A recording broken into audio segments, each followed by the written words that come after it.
Welcome back to Next Landscapes 2021. Now we are in session 2.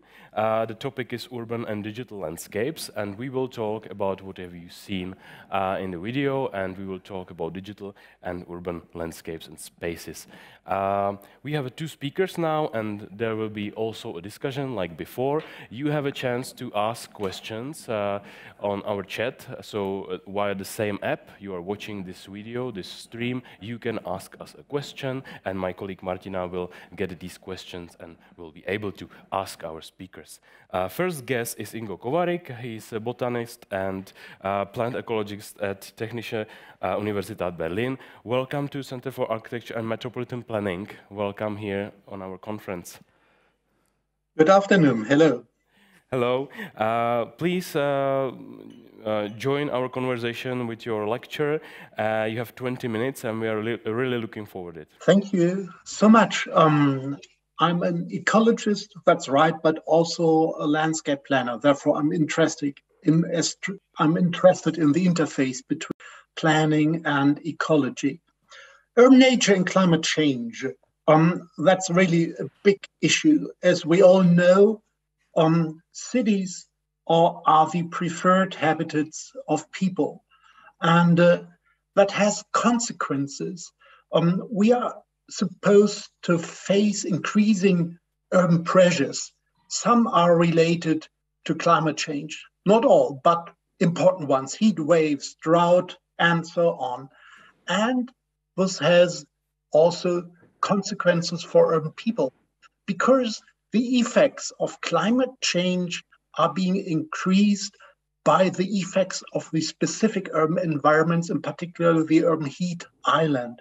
And as a consequence, there's a strong pressure on urban people. The changes of climate is affecting our health and well-being. There is a strong pressure on urban nature as well. And when I speak about urban nature, I include all green, all blue spaces. 2 examples here: a dead tree dying in the heart of Berlin and a damaged wetland in the fringe of Berlin due to missing water. Effects of drought mostly. People are under pressure, urban nature is under pressure, and at the same time, urban nature and the services it provides for people is urgently needed for climate change adaptation. Simply, you know it, urban green spaces support a range of ecosystem services like cooling effects, and these could mitigate effects of climate change. While urban nature is under pressure, people increasingly depend on its services. That's a challenge. And the consequence is that developing the urban green infrastructure is a hot issue in the international agenda. Of course, it has been a key challenge for landscape architecture in the years before. But we have not only to focus on climate change, because there are 3 coinciding global crises. And I would like to address all of these. The first is climate change. The second is the biodiversity crisis. There's just an international conference in China on this. Biodiversity is under pressure globally, and urban growth, as well as the urban environments that are being compacted all days, that's a pressure on biodiversity globally. That's the biodiversity crisis. The third crisis is a silent crisis. Therefore, I would like to explain it a little bit more. The extinction of experience crisis. What is behind this? There is mounting evidence that people, and mostly young people, children, risk to lose their connection to the natural world due to 2 causes. First, the loss of opportunities in accessing nature, and that's a risk in densely populated cities. And second, missing orientation related to information or changing behavior. And the consequences are well known. They are negative consequences on our well-being, on our health. Therefore, three global crises. Landscape architecture has developed many important approaches, and you've heard of them before, and they will be addressed in the conference later. Today, I would like to focus on one aspect, on working with urban wilderness as a nature-based solution for cities. And I'm convinced that is one component to address the coinciding global crises I have mentioned before. Urban wilderness is a hot issue in cities around the world. You see examples from Europe and other continents. Just mentioning an example of Germany, there's an alliance of cities venture wilderness. And many settlements and cities in Berlin, from rural settlements to Berlin, has committed themselves to enhance biodiversity within cities. When we speak about urban wilderness, we have to define it. And that's not so easy because it's an ambiguous term. Wilderness is a cultural construct deeply rooted in many societies and associated with different symbolic meanings. For landscape architecture, it had been useful since decades as a contrast to traditional garden elements in green spaces. It has been useful to inspire naturalistic planting scheme. And today, let's wait. If we speak about wilderness from an ecological perspective, I've proposed to differentiate between ancient and novel wilderness. Ancient wilderness, that's what you associate probably with wilderness natural remnants like forest lakes, mostly at the urban fringe. But in the heart of our cities, of our urban industrial regions, on some artificial sites, a novel type of nature develops at different scales, from the microsite scale to the landscape scale here in a industrial region. And this novel type of wilderness emerges in the wake of changes, of transformations, post-war development here in Berlin, industrial development in many regions around the world. And here examples from Italy. This has been military areas before. From an ecological perspective, I would address the unifying feature of both wilderness types, a high level of self-regulation in ecosystem processing. Now, what's to do? Working with urban wilderness could involve three strategies. And the first one I would like to address is the rewilding of existing urban green spaces. Rewilding is an important concept outside cities, and I think it's highly useful for cities as well. The idea is to allow a stepwise transformation of urban spaces towards novel wilderness. That's one possibility. Another one is to stay with a specific type of urban green space, but to increase the wilderness level within this type. One example is urban grassland. We could increase the level of wilderness, of ecological processes, if we convert some lawns to flowering meadows. Here's some examples. A study from European cities, including some cities from Czech Republic, revealed interesting insights. People do prefer well-maintained green spaces. Yes, this was accepted, but at the same time, they also want habitat functions for plants and animals. And being informed about the benefits of meadows, about, here you see, most of the people, more than 50%, agreed to the idea to convert half of the lawns within a city into meadows, promising results.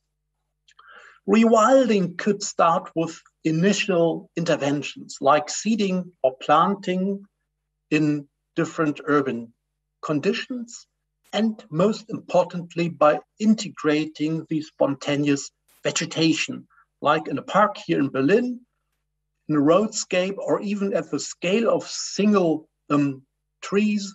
That's a wild-grown tree of heaven, which had been integrated and protected in the environment of the cathedral in Vienna. Allowing succession is another approach. This is an area here, and it develops from a grassland to a complex of shrubs and some single trees, and finally to a woodland. This is all the same area, by the way. This is a way of rewilding by using natural processes of succession, vegetation, development, and including natural processes related to aging, such as decaying wood or dead wood, is also an interesting feature of rewilding approaches. Okay, the second strategy is working with existing wilderness area which emerged due to socio-economic transformation in many areas. I would like to illustrate it by examples from Berlin.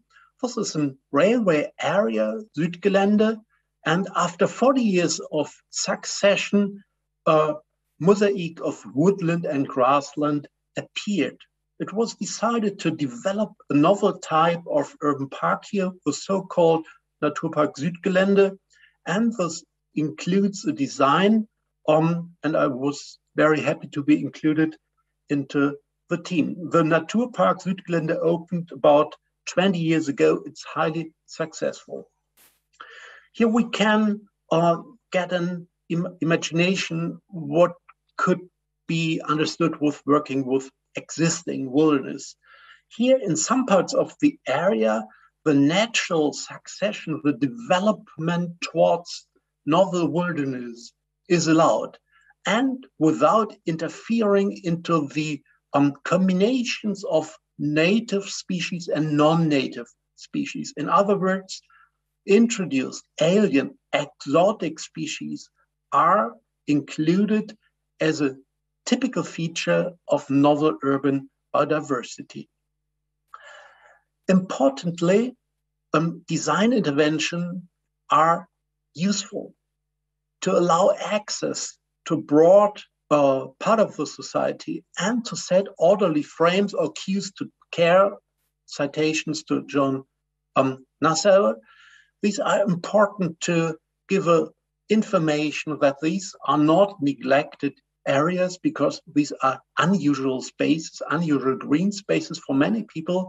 And now setting such frames indicates it's a valuable and intended area.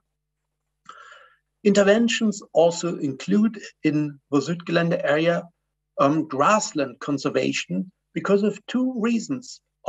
Usually open areas are important to biodiversity conservation. Many plants and animals depend on light, on sunshine, and so on.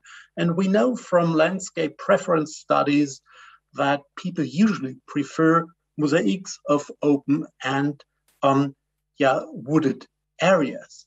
And that's an example here of a design scheme to maintain structural diversity in an area of the Greenbelt Berlin, which is being developed in the wake of the Berlin Wall area.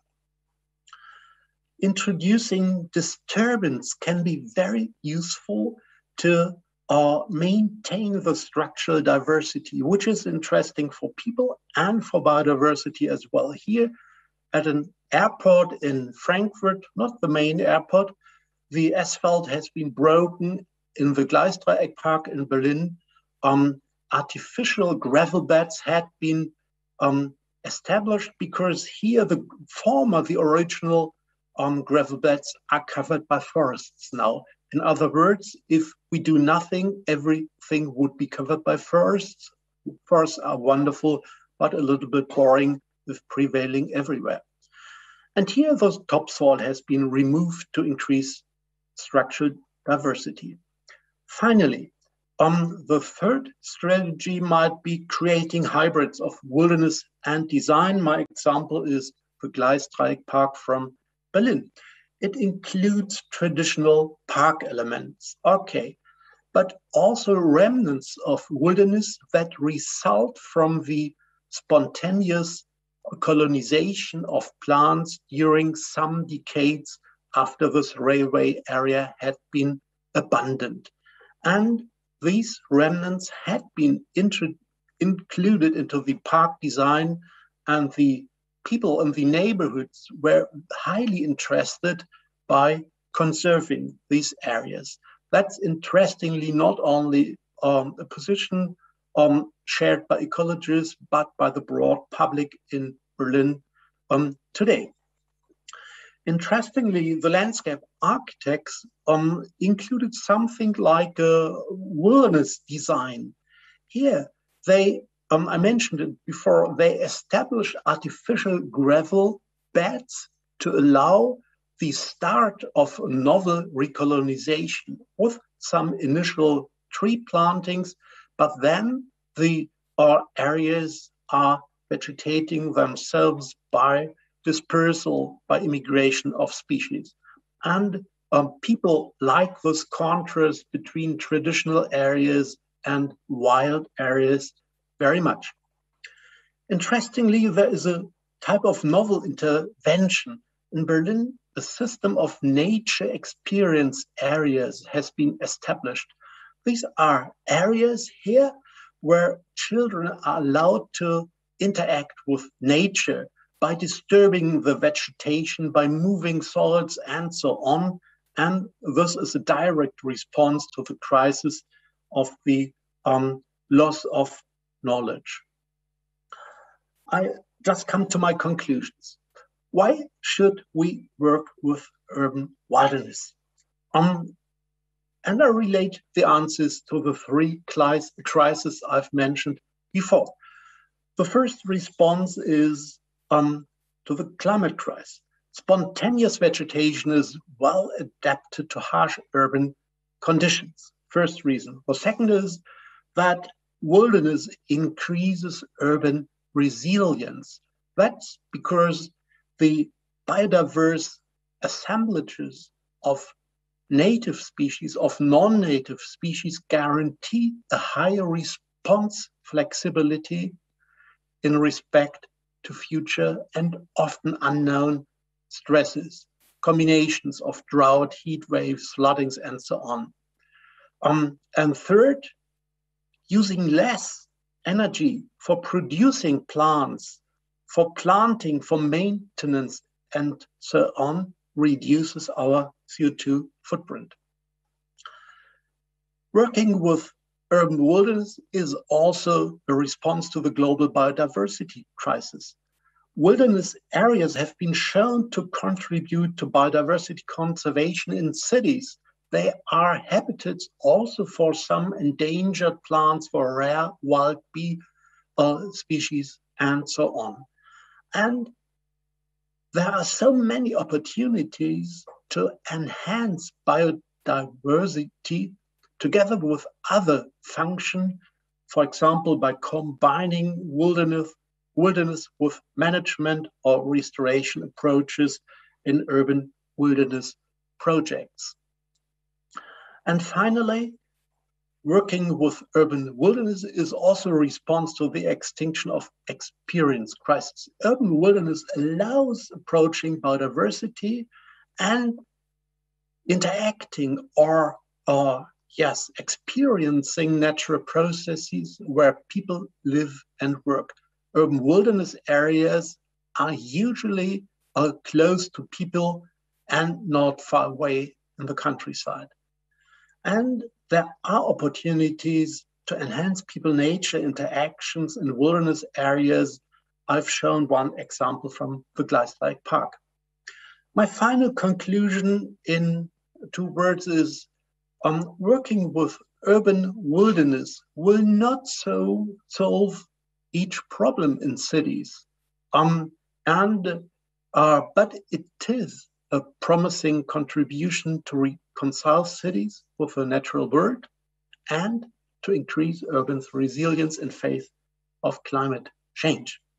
Therefore, there are so many unexploited opportunities, big challenges, promising challenges for landscape architecture. Thank you so much. Thank you very much. That was Ingo Kovarik from Technische Universität Berlin. Thank you for your lecture. And now there is a second speaker, Charlie Clemos, writer and editor and producer of Failed Architecture podcast. Welcome here to camp, Charlie. Now we will talk about the topic that I'm really looking forward as a gamer. We will talk about digital landscape, digital cities, digital urban spaces, about video games. Now you have 20 minutes. I'm really looking forward to your talk, and I'm also looking forward to a discussion. So welcome to camp again. It's yours. Thanks. As you can see behind me, I'm in a studio. I was hoping that this would be a slightly quieter situation to give my talk, but it's unfortunately around me there's a lot of drilling. I hope people can't pick it up, but if I look distracted at any point, that would be why. Obviously, it would be much nicer to be in Prague. This kind of thing wouldn't happen, but next year, I suppose. Okay, so I'm obviously, as the introduction suggested, talking about video games and landscape architecture. I used the clever kind of combination of gaming and landscape in my title, so hopefully you can learn something. Despite what the presenter said, I'm assuming, perhaps wrongly, that not all of you here are regular gamers. So I'm going to be fairly introductory and straightforward in what I say in this presentation. Apologies to those of you who may be very familiar with gaming. Maybe we can talk afterwards if some of it seems a bit obvious or some of my suggestions for games may be a bit outdated. I don't get as much chance as I would like to play games anymore, play video games. But even for the experts, I think this talk probably has something to offer. I think, like, basically, as I see it, there's a lot of potentially fruitful crossover possibilities that aren't being explored in the existing interaction between developers and game designers and architects, landscape architects specifically, which is quite silly, really, because the gaming industry is very large. It's huge, really, bigger than the music and film industry combined. And also landscape architecture and architecture more broadly have been pretty early in adopting 3D tools. So it's quite surprising in a sense that there isn't maybe more interaction. Perhaps you can disagree with me or you can pose questions in the chat. I am aware from speaking to the programmers before the event that there is some professional crossover. So I wanted to briefly acknowledge that, especially from what I'm told, but when it comes to 3D visualizations and maybe people from the architecture profession consulting on the spatial aspects of video games. Next slide, please, if possible. Great. Yeah, I wanted to acknowledge a couple of games that I'm familiar with that are produced or partly produced in Czech Republic, which I've come across, just to give a flavor of the variety of gamescapes covered here. So SCS Software is probably the most recognized internationally. It's the producer of Euro Truck Simulator 1 and 2 and American Truck Simulator more recently. And it continues to put out expansions to these games. So as you might see, that's sort of, it released in 2012 originally, but sort of subsequent spaces have been expanded, and American Truck Simulator came out a bit more recently and has just this year released an extension to the state of Wyoming in the US. Now, I'm not going to go too much into detail about it, but we can maybe talk about it later. But the truck simulator, I think, is quite interesting. It creates this quite literal representation of the physical landscape, albeit in a largely condensed version, which is something that might seem reasonable. I mean, you don't want to go on a really long truck journey, but as I want to get to a bit later, why shouldn't we really experience how tough it is to be a truck driver? Is this shortcut maybe denying us the opportunity to contemplate the harsh working conditions of a truck driver? As I said, I'll hopefully get back to this later. Completely different landscape, Kingdom Come Deliverance, which was produced by Warhorse Studios following a successful Kickstarter in 2018. It's available on the PlayStation 4. The game takes place in medieval Bohemia and gives players the chance to fight hand-to-hand combat, improving as they go. The funding model is interesting, and I think it hints at what the sort of Czech game industry can do. It's not big enough maybe to compete with the AAA games, but it can produce smaller games within maybe a slightly more limited landscape. Mafia series is probably the most famous one to come out of Czech, but it was only the initial game that came, and was the studio that made it was bought out by another American company and then bought out by this company, which gives an impression maybe of the state of the industry. A lot of things getting bought out and big companies gobbling up smaller ones.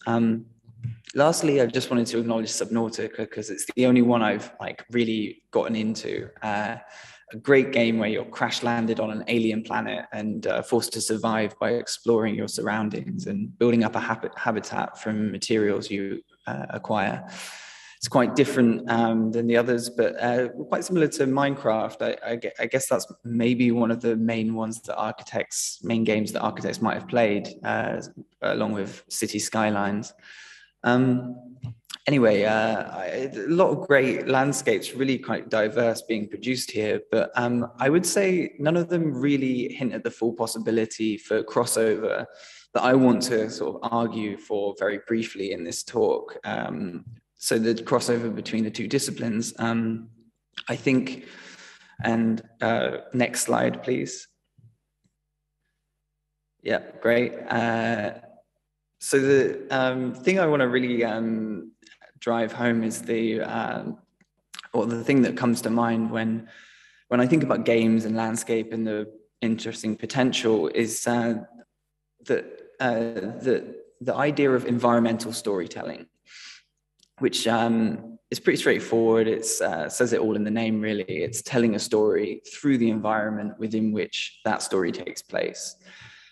This is something that games are really good at because the problem historically for games is that they are often expected to tell a story, almost actually kind of compete with Hollywood in terms of telling a story. But you also are kind of having to give the player a sort of involvement in the action.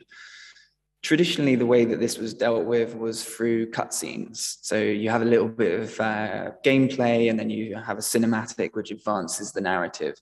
But this is quite limiting. And so as games began to be more capable of doing more in the environment, you saw games kind of inserting narrative details within the action. Architecture has started to engage with these things through kind of like experiential design, but it's not really, I don't think, taken that seriously and often left to retail and marketing companies to deal with. And as a result, there's very little concern beyond how to make people spend more money and behave like good consumers, I suppose. Now, this slide, I'm finally getting to it, is a clip from, or a still from BioShock 2 extension, Minerva's Den. So this was a game which had quite a lot of influence broadly in the kind of development of gaming and the environmental storytelling aspects. There's a huge number of details hidden within the environment, and why it had a special impact is that the team that were behind it broke away to produce the Fulbright company, who, next slide, please, produced Gone Home. This is a still from Gone Home. Both BioShock 2, Minerva's Den, BioShock in general as well, but also other games, Fallout, around this time kind of start being really good at hiding details within the environment, maybe writing on the walls, something pinned up on a map, or it could be just a cassette tape that you play, a letter that you read that advances the narrative a little bit further. It's probably useful to refer to the way this actually also plays out in film. I think, next slide, please. A really great example of this is the films of Alfonso Cuarón. You see it as early as Y tu mamá también. Like you'll have the camera's gaze wandering off at certain points. Maybe the protagonists are driving through the Mexican countryside and it just suddenly gets distracted by a group of peasants being coerced by the police. But my favorite example of this is Children of Men from 2010. There's a great scene, I'll never forget it, where the protagonist Theo is kidnapped and he's in this van and there are these newspapers blacking out the windows. And in one of the headlines, he says, "Nuclear bomb, Kazakhstan annihilated." So anyway, yeah, back to games. I think they're like really good at this kind of thing because the constraints and possibilities afforded by the gaming landscape because of that. You spend a lot of time in the landscape than you normally would if you're going about your day, and it's a different place than your everyday environment. So you have this hunger to find out more, and some games are really good at feeding that hunger.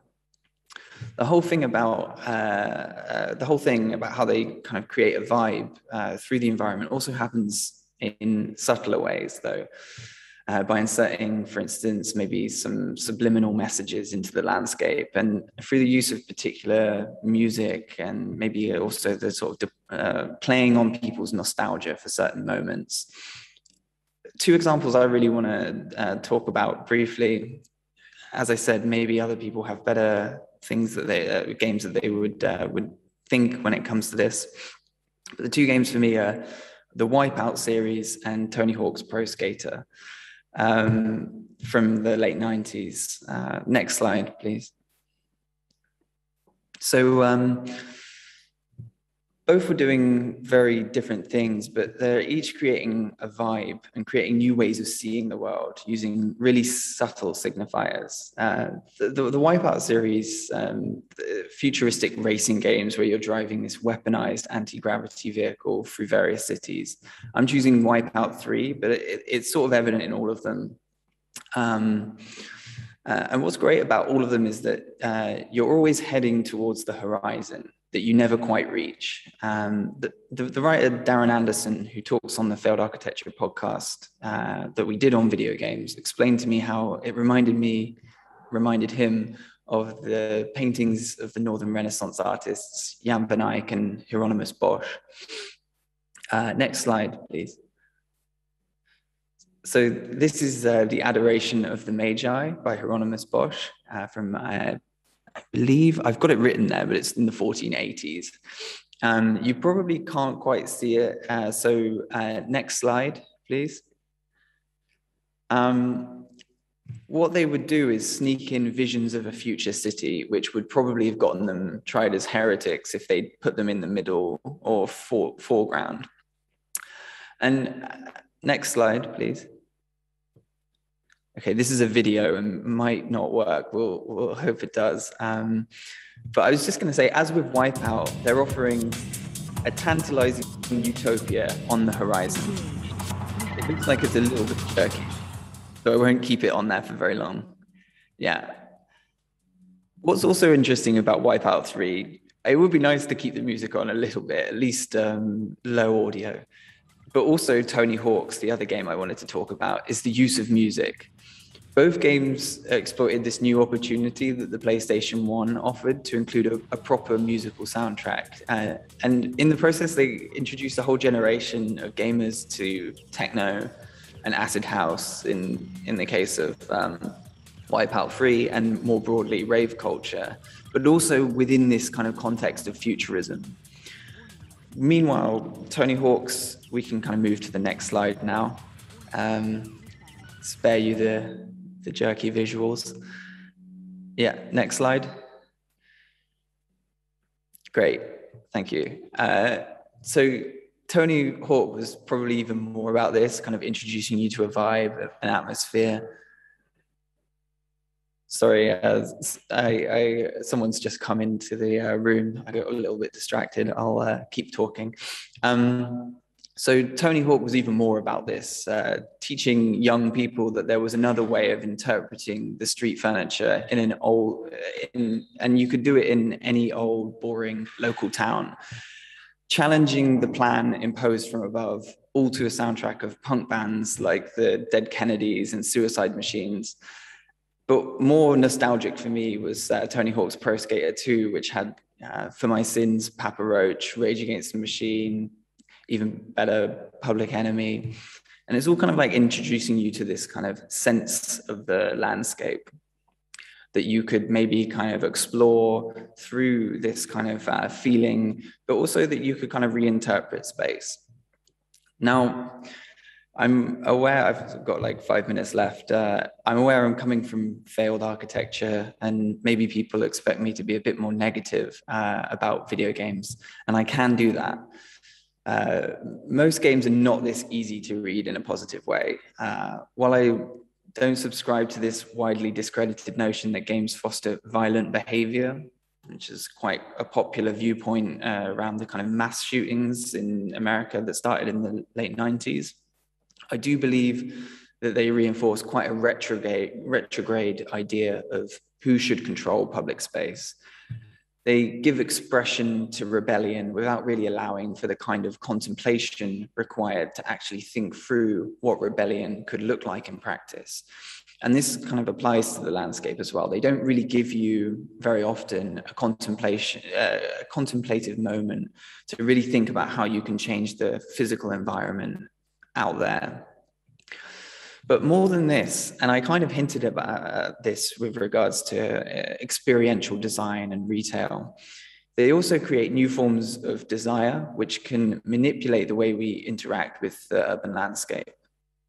Next slide, please. Okay, we've got here two of the worst offenders. I think probably mobile games are the way that this happens most, partly because of their ubiquity. A lot more people play mobile games than own a console and are really serious gamers. But, you know, gaming is a really big thing. And if you kind of extend the definition a little bit further to, you know, very simply like apps that have a gamified element, or maybe just apps that kind of somehow give you a way of interacting with space. I think there is always a playful element to a lot of mobile game apps as well. Sorry, mobile apps.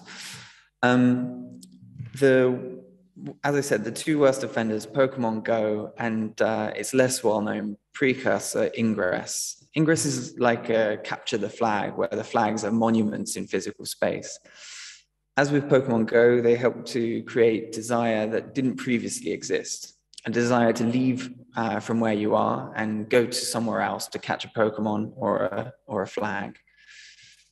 And then maybe stay to buy some stuff. But also, like a lot of mobile games, in one way or another, they kind of invite you to be distracted without being given that chance to contemplate our real conditions in the world. Next slide, please.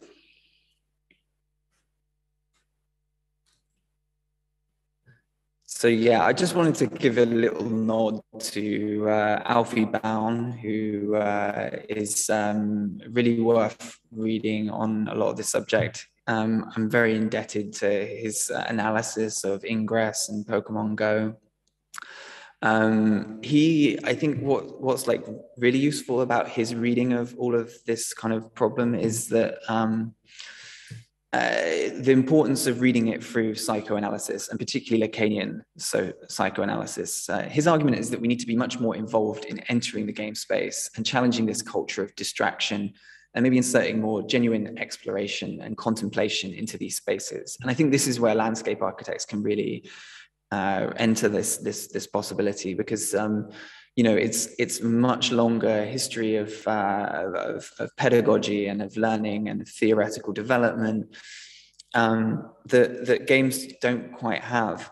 One thing I think I want to end with is also this notion that I've been holding on to for a while, that's related to deliberately bad design, I think, or deliberately awkward design that gives a sense of the workings of the design process. And I think, next slide.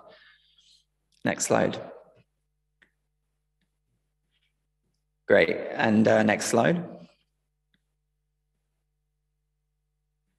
Is this a video, or do I have to go to the next? Yeah, great. Okay, so you've got here an example of, or this is a sort of hopefully a visual, you can turn the audio off, of Cruelty Squad, a game that was produced this year in 2021.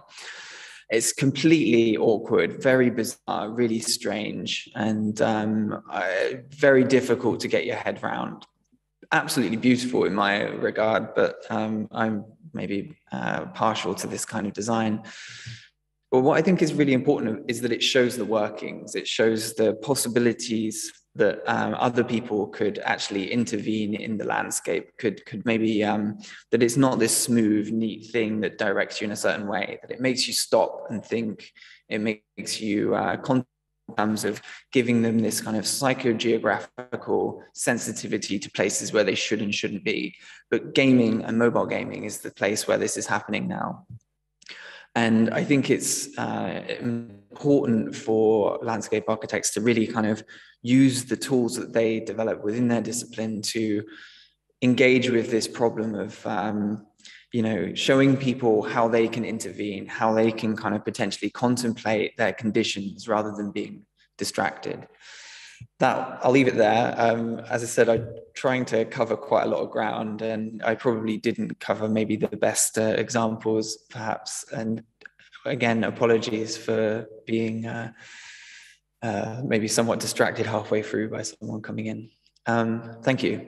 Thank you very much. And now it's time for the second discussion, again held by my colleague Martina with Ingo Kovarik and Charlie Klemos. Thank you, gentlemen, for very interesting presentations. Charlie, I have to admit that the last video left me a bit anxious. Nice. That was intensive, but I think that's the idea. You should really. There's a lot of great YouTube videos of people getting completely confused by it, and I can maybe provide a link to one of my favorites. If you should send it to me, because what I want to do now is to design a landscape for a video game. This one was intense. Anyhow, I have to admit that it's really at some point it's kind of hard to connect your two presentations. On one hand. On the other hand, I found one thing. Ingo, you mentioned that one of the crises we are facing is extinction of experience crisis, and that the children lost the opportunity to enter the landscape. And what I think is that in video games, children are offered an opportunity to enter some sort of landscape. I'm not saying that's the right thing to go, but I'm asking you both, do you think that we can somehow use this new digital technology to combine these two things you were talking about and use it to benefit our young society? Ingo, may you start, maybe? Yes, why not? Yeah, I also realized that we are both talking about novel landscapes. Wild landscapes are highly unusual for urban residents, for children, and of course, the game landscapes are novel as well. And it's highly interesting to link both, perhaps. But perhaps it could be, the gaming could be a part of the problem and the solution. The problem is clear because there is so much evidence on activities of children, of young adults, that they do not share, or that a decreasing number of children climb on trees, go out for fishing also. this direct contact to nature is decreasing in Western societies. And from environmental psychology, we know that the effects are on the psychological points, the features, the well-being, the health, and so on. Contact with nature, in one word, makes happy. And it has a lot of positive effects on our well-being and on the development of children. And I'm not sure if there are many studies showing that gaming, okay, it makes happy, I'm sure, but if it's good for the health and the development, perhaps, I don't know. I'm not expert in this field. But I think a great chance might be to interest young people into the natural world. Perhaps it might be an attractor, because there is also a loss of orientation. And that means if we develop urban landscape as a green paradise, as a wild paradise, loss of orientation means young people won't get the idea by their own to go out, to interact with this wonderful green world. We have to come and attracting them. Therefore, this is really a challenge for environmental initiatives. And games could perhaps help attracting people, interest them into the natural world which is surrounding themselves. Of course, that's a contrast to some of the settings we have seen in your talk, Charlie. Oh, I mean, I think this talk about specifically the wilderness really struck me, that there's this potential. Well, what I was talking about with this idea that at the moment, landscape design, as it interacts with mobile gaming in particular, is primarily geared towards directing people towards buying things in certain places, but also directing them away from maybe places that are, not concentrated areas of consumer consumption. And it behooves us, I suppose, as urbanists, to think of basically reversing that whole process. You know, these experiential designers have a head start. They've developed the apps that direct us this way, but that technology can be used to direct people in other ways. I also think this idea that the final talk, the final video, Cruelty Squad, is a great example of a kind of wilderness landscape, in a sense, within the gamescape. You know, it's this place that's become a bit overgrown and weird, and everything's not kind of neatly ordered.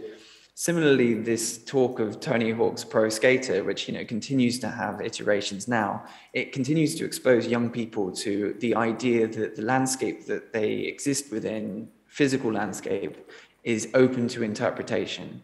And I think that's the lesson or the connection in terms of it's about exposing people to environments and feelings and atmospheres that can be and new desires as well, and new opportunities for contemplation, as I've mentioned a few times, and that's not being done right now, and I think it is just because we're leaving it to it's not taken seriously, and I think it needs to be. There is a lot of knowledge of the 3D tools that are required to make games. It's just about making a bit more effort, I would say, and advancing the beauty of wilderness. One last thing, one of my favorite games is Dear Esther, and it's this walking simulator. Nothing really happens in it. It's a story, really, that you navigate through this remote Scottish island,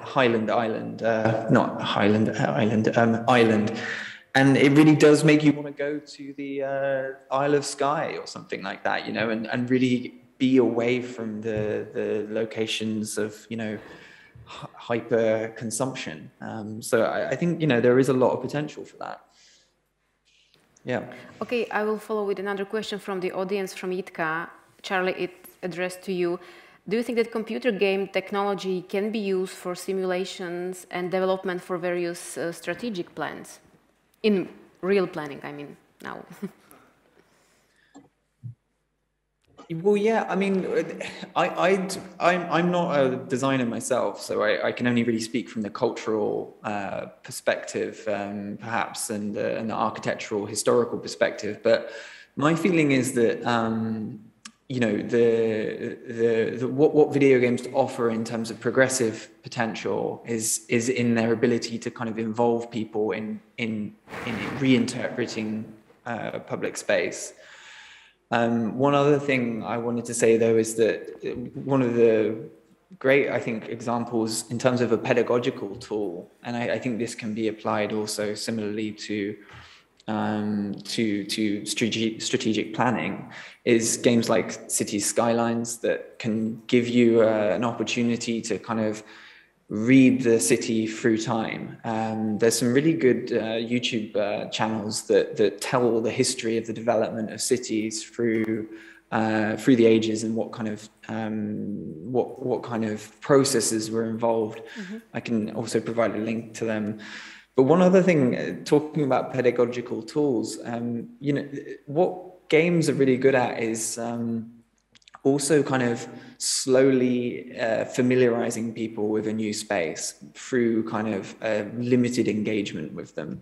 I don't know if that really helps or that advances the question. I do think as well, those sort of some of these like more explicitly architectural, landscape architectural games are quite normative in a lot of ways. Historically, kind of they have a particular top-down view of cities, which I think is quite problematic. And I want more games that involve people, that kind of enhance the democratic, participatory aspects that that are maybe lacking from sort of strategic city planning. Okay, maybe we can go a little bit deeper in the Hangout part of our conference about this topic. Ingo, there's also one question for you from Federica. And Federica is saying that I'm a researcher in public procurement law, and I'm studying how public procurement can help mitigating climate change. What is, according to you, the main issue that urban landscaping for embedding natural elements and public procurement?